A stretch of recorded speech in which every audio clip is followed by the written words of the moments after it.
किस तरह से ये ऑपरेशन चला, क्या कहना चाह आप? देखिए, मैं समझता हूं कि कल का प्रधानमंत्री जी ने जब अपने उद्गार व्यक्त किए, पूरा देश बेसब्री से इंतजार कर रहा था। कमोबेश जो धारा हमारी फोर्सेस की प्रेस ब्रीफिंग में आई थी सामने निकल करके, उसी धारा की पुष्टि हुई।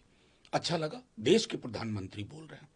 पक्ष विपक्ष आज की डेट में देश में मायने नहीं रख रहा है। और मैं समझता हूं कि आतंक की प्रयोगशाला चलाने वालों को जो संदेश देना था, उसमें हमारी सेना ने शौर्य, कमिटमेंट और प्रिसीजन का परिचय दिया। कोई सिविलियन टारगेट नहीं, कोई मिलिट्री स्टैब्लिश। और मैं समझता हूं उसकी तस्दीक प्रधानमंत्री जी के बयान से भी होती है। लेकिन मेरी चिंता थोड़ी कुछ इस बात की है, विगत में 3 दिनों से देख रहा हूं, एक अंग्रेजी में शब्द है गैरुलस, जिसको बहुत बोलने की बीमारी हो। तो वो एक प्रेसिडेंट साहब हैं अमेरिका के, हमारे अधिकारी घोषणा से पहले सीज फायर अनाउंस करते हैं, अगले दिन वो कश्मीर को लेकर के तथ्य विहीन, आधार विहीन बयान देते हैं, और कल हमारे माननीय प्रधानमंत्री जी के 8 बजे वाले भाषण से चंद मिनट पूर्व वो कहते हैं कि हमने तिजारत की धौंस दिखा दी। ये भारत जैसे राष्ट्र की प्रतिष्ठा, ये पक्ष विपक्ष का मामला नहीं है। मैं मीडिया में देख रहा हूं कि सूत्र कह रहे हैं कि भारत इसको सही नहीं मानता। ये सूत्र कौन है? हमें हमारे टॉप लेवल से इसका प्रतिकार करना चाहिए। भारत के साथ कैरेट एंड स्टिक की पॉलिसी तो कभी नहीं चली, अब क्या चलेगी? ये संदर्भ याद रखिए, ये जरूरी है। कल को चुनाव होगा, कोई और पार्टी आएगी सरकार में, लेकिन देश तो यही है ना, देश निरंतरता में होता है। देश के नागरिक एक चुनाव में किसी को वोट करें, दूसरे चुनाव में किसी को वोट करें, लेकिन वो देश के मिजाज के साथ समझौता नहीं पसंद करेंगे किसी। और कोई नहीं, प्रधानमंत्री जी भी असहज होंगे, मैं जानता हूं।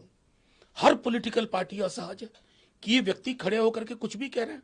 भारत और पाकिस्तान के बीच में आपने एक हाइफन तक का इस्तेमाल नहीं किया। एक सांस में भारत पाकिस्तान बोल रहे हैं, India and Pakistan. That is not done, that is unacceptable.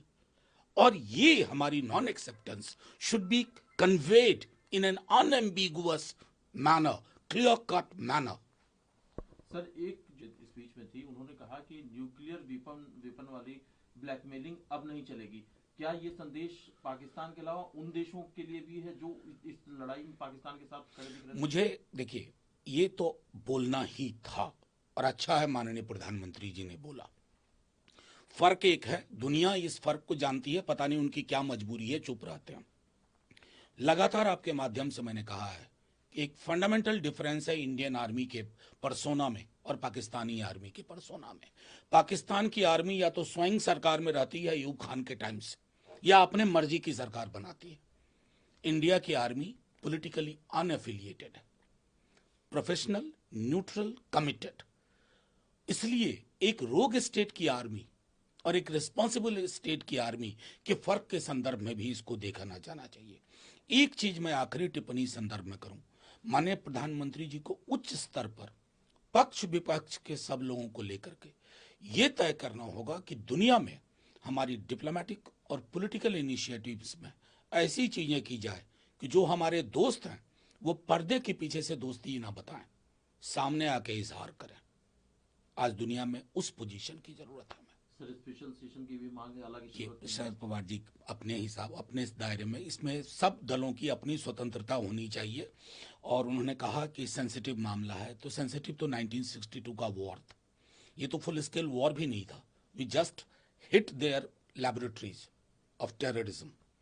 तो 62 में युद्ध काल में अगर सत्र बुला करके, देखिए जब एक विशेष सत्र आता है ना, तो देश की आवाम बोलती है उसके माध्यम से, व्यक्ति नहीं बोलता। मैं क्या अलग बोलूंगा?